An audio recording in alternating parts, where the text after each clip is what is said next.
அட்டமச்சனியின் நட்டங்கள் தவிர்க்க எங்கள் வலம்புரிநாதன் வலக்கை மேலே அட்டமச்சனியின் நட்டங்கள் தவிர்க்க எங்கள் வலம்புரிநாதன் வலக்கை மேலே வாழ்ந்திட வைப்பதும் தாழ்ந்திட வைப்பதும் சனி பகவானின் செயல் அல்லவா. அந்த கணபதி கரத்தை கண்டவர் தமக்கு சனியின் பார்வை நலம் அல்லவா.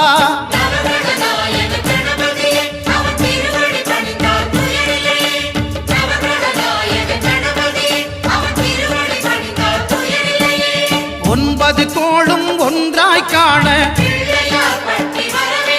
அங்கு கற்பகம் என்னும் கடவுளின் மெய்யில்